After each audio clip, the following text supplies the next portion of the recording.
Welcome, and thank you for tuning in. You're listening to the Beyond 50 radio program. I'm Daniel Davis. Diet, nutrition, seems to be a billion-dollar industry each year that confuses the person about which way is the right way to go when it comes to optimal health. Well, joining us here on the Beyond 50 radio program today is someone who's been practicing naturopathic medicine for more than 34 years. He's also served as 2 years of Chief Medical Officer at the Clinical Director at the University of Bridgeport College in Naturopathic Medicine, but he did retire in 2015 so that he could reach out to more people with what he's learned about nutrition, supplements, and health. He is the author of Traditional Foods Are Your Best Medicine and the Untold Story of Milk. He is also on the honorary board of the Weston A. Price Foundation, where he also writes for Wise Traditions, which is the quarterly journal of that specific foundation.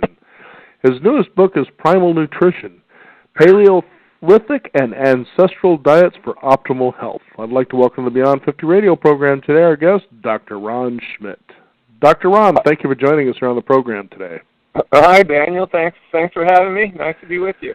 Now, I noticed that you have a foreword here in your book by Nora Gedgaudas, and we actually had her on the program, about 2 years ago, I believe, and all of a sudden now you're hearing about this ancestral, Paleolithic diet, the whole bit here, and it seems that everybody's kind of catching on. Is this some sort of a fad, or do you think this is something that's going to stick around for a while? Well, my book, Traditional Foods Are Your Best Medicine, was all about that, and published in 1987. So if it's a fad, it's lasted for me. Primal Nutrition, my new book, is really an updating and a rewrite of that old book, and a new title really to kind of catch the wave of Primal and Paleo and so forth now. But really it was, my book was the first book about Weston Price's work that really available to people in general, interpreting his work, explaining it, and Pottinger's work, and all the other nutrition pioneers that I studied and put into practice in my own naturopathic practice. So ancestral nutrition it's an old idea, but it's a new idea. It's been around for ages, obviously, but the notion of using the diets of our ancestors, and I say diets plural, because it wasn't just one diet. You look in different parts of the world, and there were myriad different kinds of diets that ancestral people thrived on, and that's what my book really is all about, is all the different kinds of diets, what can we learn from them, and how can we extract a set of principles from those diets and apply it to choosing the foods that are available today that can give us the kind of health that our ancestors enjoyed. And they were healthy. They didn't have the chronic diseases that we have today. There's a reason for the term the diseases of civilization, because most of the diseases we suffer from today were not around before civilization, when people truly ate their ancestral traditional foods. Mm-hmm. Now, I know that in Portland, Oregon, which is where we're broadcasting from, they're coming up with the Northwest Veg Festival. Here we go, a collection or a group of people who believe vegetarianism is the way to go. How do you address that? Well, I wish those folks would really take a thorough, careful look at anthropology and the history of the human diet, which is exactly what I did. I mean, I was a vegetarian and fruitarian and all that for a year or two at a time, or less really, in the 60s and 70s. I'm almost 70 years old now, so I've been messing around with this stuff for about 50 years. But when I really studied it, and Weston Price's work is seminal. Weston Price studied native diets all over the world in the 1920s and 30s, and he specifically looked for a culture that was thriving on a vegetarian or a vegan diet. And he never could find any. And the reason is that there never has been one. There's not a single ancestral traditional culture in the history of the world that thrived without animal foods. In fact, everywhere he looked, everywhere he interviewed native people, he would ask them why they ate the animal foods that they did, because they all stressed foods from animal sources. Wild game, grass-fed domestic animals, wild seafood, dairy products, typically raw dairy products from healthy grass-fed animals. People everywhere, literally everywhere, stress these foods. And when Dr. Price asked them why, they all said the same thing, essentially. They said, so we can make perfect babies. That was their concern. So the people who are into this vegetarian fad, frankly, they just don't understand human history and human nutritional needs.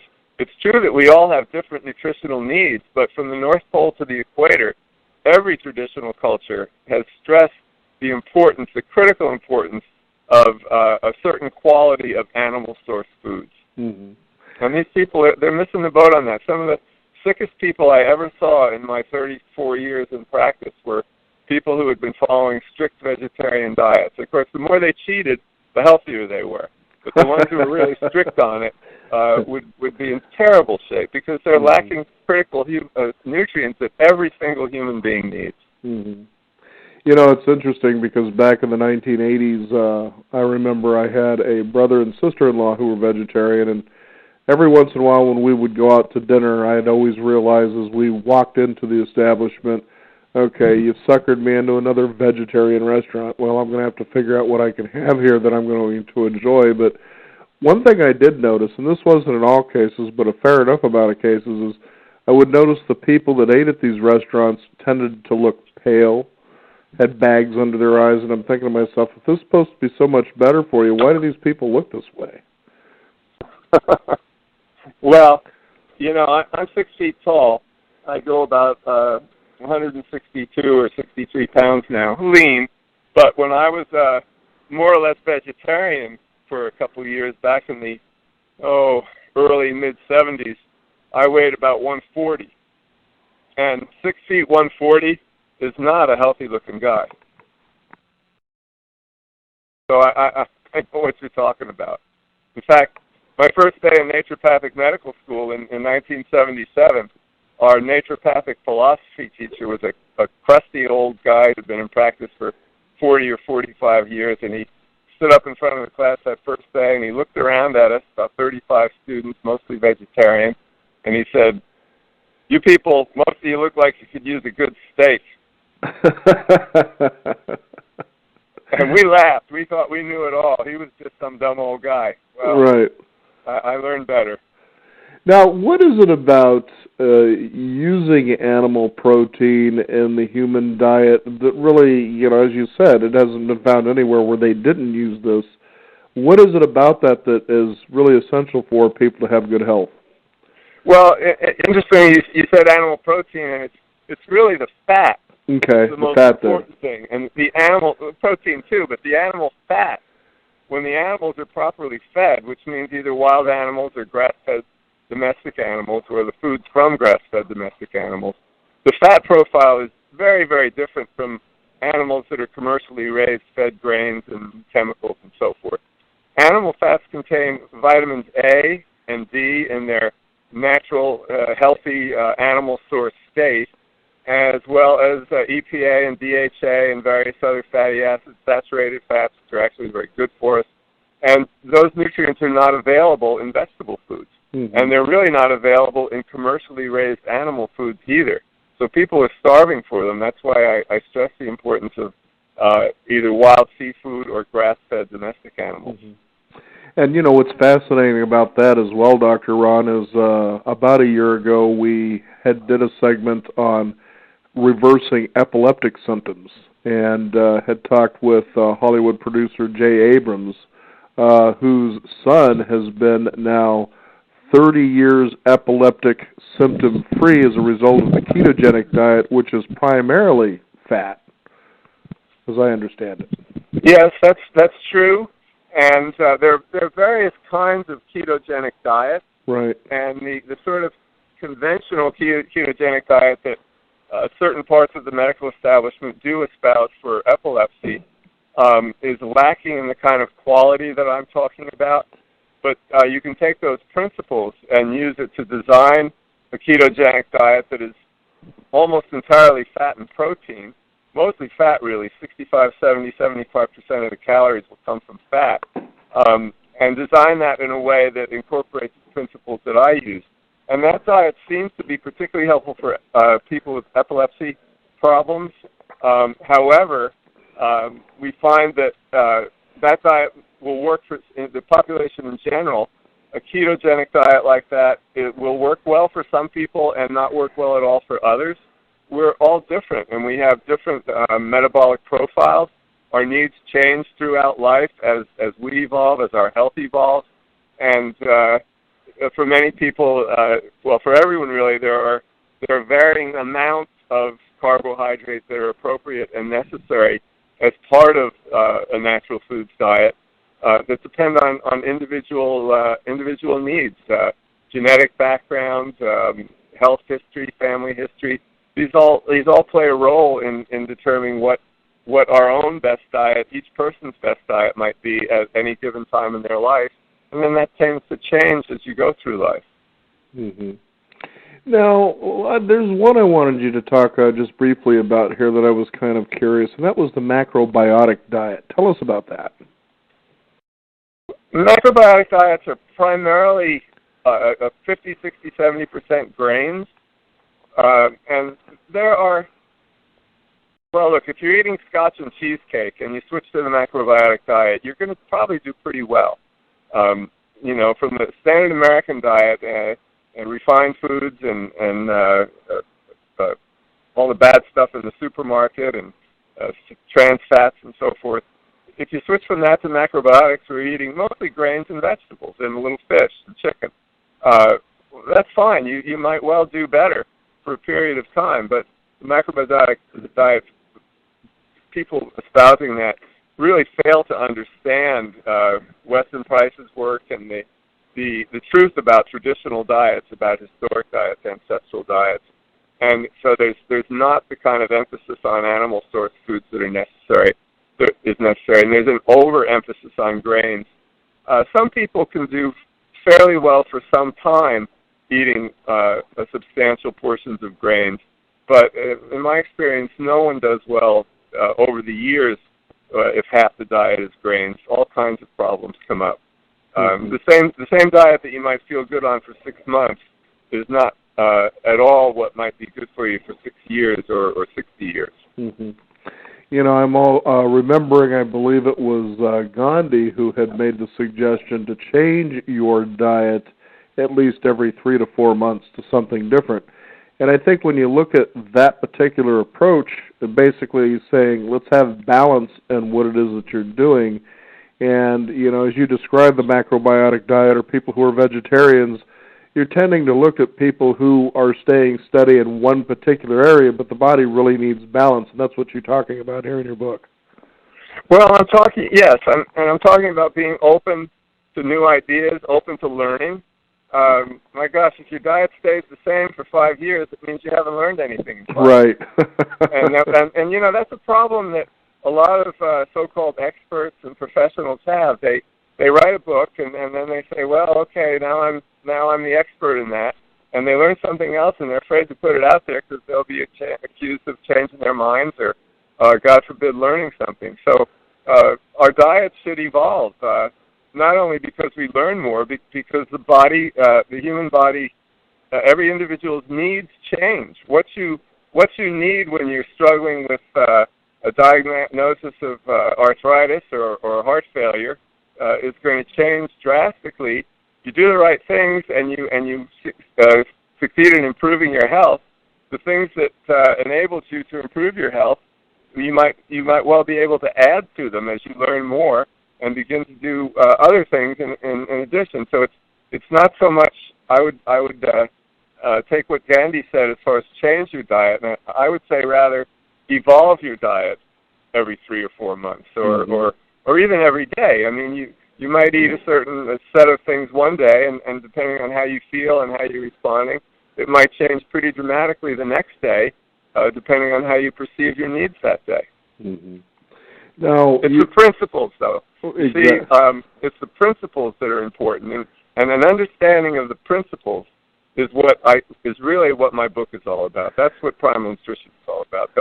I come to where I define what I call 6 basic food groups, and then just 3 or 4 primal principles.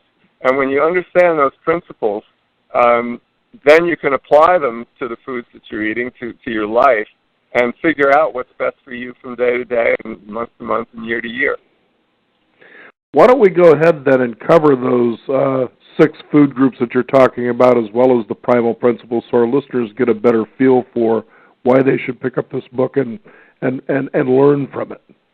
Well, I'll kind of try to summarize that, but since I'm sitting outside in the sunshine in a beautiful fall October day in New England with the leaves turning and my 2 kittens running around on the patio here, I don't have the book in front of me, and at 70 years old, I'm still remembering things pretty well, but I'll try to go through the six food groups. But number 1 is animal source foods from either wild seafood or grass-fed animals. The meat and the fowl and the pastured eggs and the dairy products that you make from grass-fed animals.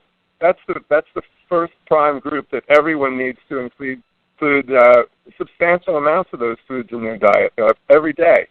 The second group is vegetables, basically salads and green vegetables and root vegetables, and these are preferably organic. I think I include a little bit of fruit. Well, I might put fruit in the third group because the third group is whole grains and foods made from whole grains and modest amounts of fruit. And these foods are appropriate for many people who choose to eat them, but they're really not strictly necessary. For example, people on a paleo diet might choose not to eat any whole grains or legumes. Legumes is included in group 3 also. And but a lot of people want to include some whole grains or some whole grain bread. I personally do better with just the foods from group 1 and 2, the animals and the vegetables, plants and animals. So group 3 is kind of optional. And group 4 is small amounts of the various things that we use to make food more cookable, more palatable, taste better, quality oils and raw cider vinegar and balsamic vinegar and things like a little alcohol, a wine, or a microbrew beer used in moderation. Foods that are interesting and fun, certainly not strictly necessary, but can be used in moderation in a very healthy way.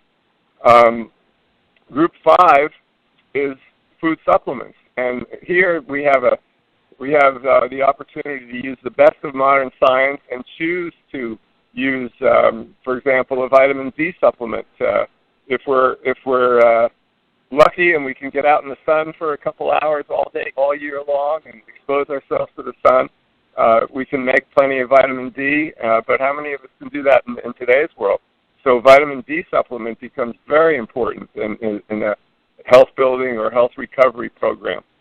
There are many other examples like that we need supplements in order to complement even a good diet to get the kind of nutrient supply that our ancestors thrived on.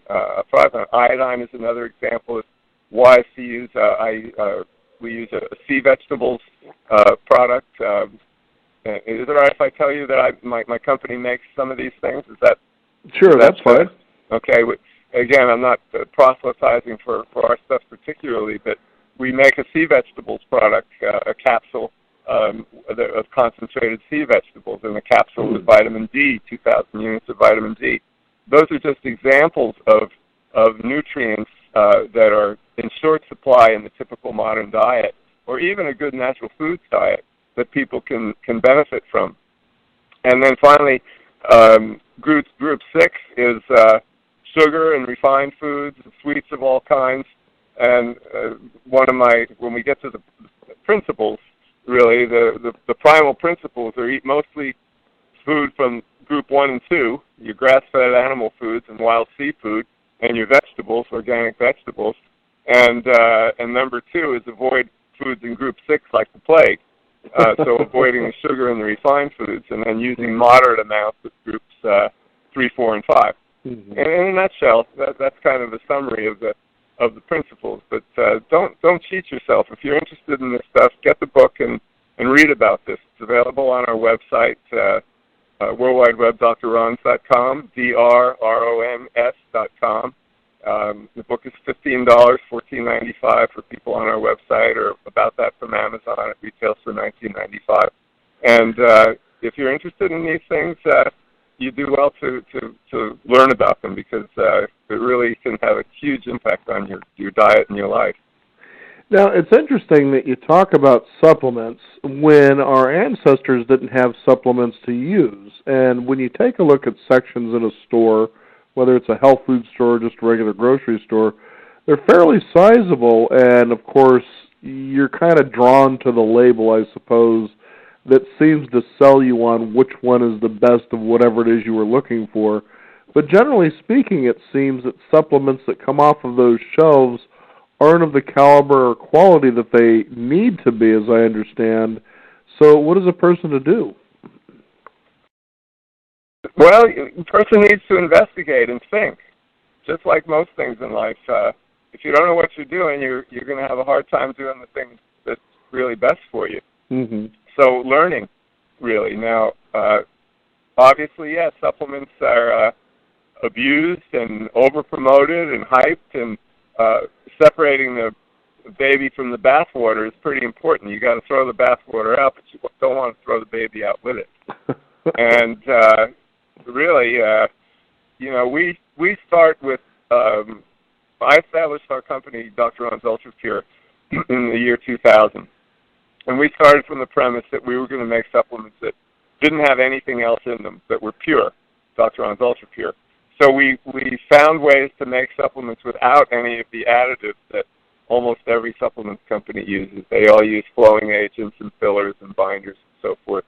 And it's a little more expensive to make things that way, but we decided that was important enough and worth it. So we make supplements that only have the pure nutrients, and we use organic ingredients when possible. We import organs and glands from New Zealand so that we have organ and gland supplements, liver and adrenal and so forth, thyroid. But the point is that if you do a little research with the internet, you can find companies that are making things according to certain standards and make decisions about what kind of companies you want to support. Now, you mentioned that our ancestors didn't take supplements. That's exactly right. However, our ancestors had grandparents and great-grandparents that showed them exactly what they needed to eat. And they had access to the organs and glands of all the animals they ate, which were terribly important. They had access to traditional wisdom about what plants to use. They spent their days hunting and gathering and getting exactly the foods that they needed to make perfect babies. And that's pretty hard in the modern world today. And so my idea is to make your diet as good as you can, in practical terms, what you're able to do with your diet, following the principles that you judge to be sensible for you, and then to complement that with what we call really special foods. Our supplements are primarily food extracts, and they're really special foods. I mean, it might be cod liver oil that's extracted from the liver of line-caught cod, or it might be an iodine supplement that's extracted from seaweed. It might be vitamin D3, which is basically the natural form of vitamin D that we all need a huge amount more than what we get in the diet, because traditionally people got vitamin D from the sun. And now everybody's afraid to go out in the sun, or they wear sunscreen to block, which blocks the ability of the body to make vitamin D anyway. Misinformation, the risk of skin cancer is tiny compared to the risk of all other kinds of diseases that people get for the lack of vitamin D. Mm-hmm. So yes, be sensible in your sun exposure. Don't burn yourself, but by all means do expose yourself to the sun, preferably whole body, and for an hour or two a day, and get the kind of sun you need to make vitamin D. And when you can't do that, take a quality vitamin D supplement, because we're not living the way our ancestors did. We need quality supplements, judiciously used and sensibly used, to complement even the best diets today. Well, certainly we don't live like our ancestors, because we seem to be more sedentary than they were as well. Yes, but that's fixable. Certainly a lot of people, I just got stung by a bee. Oh, well. It'll sting, but it'll go away. Yeah, it'll probably cure any arthritis that you might have, right? Well, okay. No, that's only the second time in the last couple of years I moved my arm a funny way and caught a yellow jacket on the edge of my chaise lounge here. But anyway, the perils of being outside. Our ancestors, they walked a lot, and they ran occasionally. And we can walk. I mean, it's just you got to get out the door and do it. And walking is underrated. It's a marvelous exercise. Mm-hmm. So that's not so hard to fix. I mean, a lot of people like gyms. They like working out. They like to run, whatever. My wife and I play a lot of tennis whenever we have a chance. We make time for that. So exercise is a good thing, but it's overrated when it comes to controlling your weight or even staying healthy. A moderate amount of exercise, if somebody gets out and walks for 30, 40, 50 minutes a day, that really is fine. If you choose to do more or to go harder, that's fine too. But a moderate amount of exercise is going to do a lot of good. You don't have to go out and work out for 3 hours a day. Similarly with weight, if you learn to eat the diet that's right for you, following my primal principles, your weight will take care of itself. You'll be underweight or overweight. Your weight will gravitate to a good place, assuming your metabolism is balanced. And sometimes, certainly a nutritionist or a good physician who understands the principles can help people balance themselves so that when they do eat the right foods, that their weight will go to the place that is right for them. And again, moderate amount of exercise, or even a lot of exercise for people who choose it and can take it, that's fine. But it's a mistake to think that you can eat whatever you want, and then because you exercise a lot, you're going to be fine. Mm-hmm. A lot of guys drop dead out running. Mm-hmm. I think what's clear about this is what I like about what you're saying here is that you're trying to get people to think again. And I know that as sometimes we'll post interviews up on YouTube and you'll get these conversation threads going. And I remember one lady was really concerned about what she was learning. It seemed like new information, but then she felt overwhelmed and was worried whether or not she would be doing it right. And how often we hear people talk like this where, well, the expert knows better than I do, so I'm going to go in that direction. And as you said, the expert gets confused because they might learn something new and realize, well, now I've got to change what I just said. And that's something that can be very risky, especially to one's career. But the fact is, when it comes to diet, really, to me, there's a lot of reason that goes behind it as far as when you eat something or drink something, how do you feel afterwards? I realized, for instance, there was one day I went out to breakfast, and I had the chicken fried steak and the hash browns and the eggs. And as soon as I was done, I felt like, well, I just want to go home and take a nap. And it told me, I don't think I'm going to be eating breakfast like this too much anymore.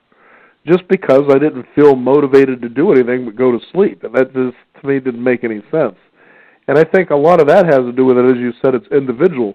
So it's really kind of getting out there, following the principles that you outline in Primal Nutrition, and really just kind of feeling, how am I feeling today? Am I improved? Do I think clear? Do I feel more active? Things like that. And I think that we can begin to empower ourselves with the kind of information that's available rather than becoming slaved to it. Well, those are really good points, Dan. They are. They're very good points. And the difficulty, I think, that a lot of folks run into is that they've lost touch with that ability to read what their body is telling them. Because they're so far out of touch, getting started is difficult. And they might eat a meal and not get a sense of how much damage it's doing. Partly because it's what they're used to, habit, being out of touch with your body and the signals that your body is giving you. And the more in tune you are to all of that, the easier it is to read the signals. You can see little differences in how you are from day to day and even within parts of the day that are responsive to what your last meal was. Right. I like to say at my age, I'm only as good as my last meal. And it's true. So that whole thing about getting in touch, and I think a good way to get in touch for many people who've somewhat lost that ability is to try and find a source that you trust. It might be a practitioner, a healthcare practitioner, or a good friend who has had some success with their own way of eating in relation to how it feels. And have a mentor. It might be a book. I always use books because I like to be able to read a book and make a judgment. Is this something that rings true for me? And then if the judgment is such that it does, then I'll follow what I learned from that book. Or it might be on a radio show or whatever. But finding a kind of a plan and then committing to that plan long enough to be able to try and get in touch with your own body, which I feel is typically somewhere between 2 and 4 weeks. And if somebody follows a careful plan with discipline for 2, 3, 4 weeks, then they become much more able to see how different foods are affecting them. Well, how much concentrated carb can I have with a meal? When you mentioned that breakfast, how much hash browns versus how much eggs and sausage? Did I overdo the hash browns, and is that why I went home and went to sleep? Or did I have a bowl full of fruit for breakfast, and I went home and went to sleep after that because it made my blood sugar plunge an hour later? And begin to understand things like that more easily if you can start with something that really works. And that's where, frankly, somebody like me who has studied these issues for 40 or 50 years comes in. If I, and it might be somebody else for the individuals out there listening, but somebody that has the ring of truth to you, take what they say and commit to it for 2, 3, 4 weeks, and see what your body starts to tell you, and see if you start to become more able to read your body's own signals, the way you were talking about, Dan. And it's interesting too, as we just have a couple of minutes left here, but for instance, for breakfast, what I began to do, and not every day, but I started replacing it by making, like fruit and vegetable smoothies for breakfast instead. And, in relation to what we were talking about, how you feel, is that I began to notice that I felt lighter, that I didn't feel as hungry, especially toward lunch or the later part of the afternoon. But if I did eat, I didn't feel that food crash that you can sometimes feel if you don't have anything, then you eat and you tend to be at work and all of a sudden I need to go take a nap now, because I'm spending all this energy trying to digest what I just ate. I just felt more clarity, sort of more flexible, I guess. And so that's what I mean, why I wanted to bring that up. It's about feeling what you're doing, what it's doing for you, and as you said, having the time to be able to adjust so you can be in touch with that and become your own expert. Nobody knows your body better than you do. Another person can be a guide. They can teach you principles, and if the principles make sense to you, if they stand up to your own look at things, your own research, you can utilize those principles. But nobody can tell you better than yourself how you're responding to the things that you eat every day. And what I've learned in these years of looking at these kind of things is that everything that we eat has an effect on how we feel. In the long run, the chronic problems that we develop are directly related to the overall balance of the diet. In the short run, the balance of each meal determines how we're going to feel in the minutes and hours after that meal until we eat again. Don't underestimate the power of food to affect the way that you feel. Now, Dr. Ron, is there a website people can discover more? Yes, World Wide Web, drrons.com, and that is simply drrons.com. drrons.com. Exactly, and my books are described there and available there. And our products, we have natural chemical-free body care products, and we have a line of 60 or 70 different kinds of supplements that are useful. With articles about them all and why they're good for People over 50, for example, we have a product called Life Caps, which has got resveratrol and things that are known anti-aging nutrients, and nutrients for mental clarity, a quality multivitamin, calcium supplements made from organic bone, a whole variety of things, vision formula, and people can read about them there, and if they have questions, call us up. I got a couple family members that help us out here on my farm. We got our offices in the barn, and they'll answer your questions for you, and if you choose to order, take your order. We're glad to help you with advice and so forth, and happy to hear from many of your listeners. Well, it's certainly been a pleasure to have you on the program today. Again, the book is Primal Nutrition, and our guest, Dr. Ron Schmidt. Dr. Ron, thank you for joining us here on the Beyond 50 radio program. Thanks, Dan. It was a pleasure. You bet. We want to thank you, the listeners out there. Now you've got a pathway to begin optimal health. And again, as we were saying, it's up to you to become your best expert, but certainly a good mentor, a couple of good books can help point you in the right direction. You can also discover more by visiting us at beyond50radio.com. That is the number 50, and also sign up for our free weekly e-newsletter. You can also follow us on Twitter at Beyond50Radio and also like us on Facebook. I'm Daniel Davis. Thank you for tuning in. This is the Beyond 50 radio program, and remember, live your day past halfway.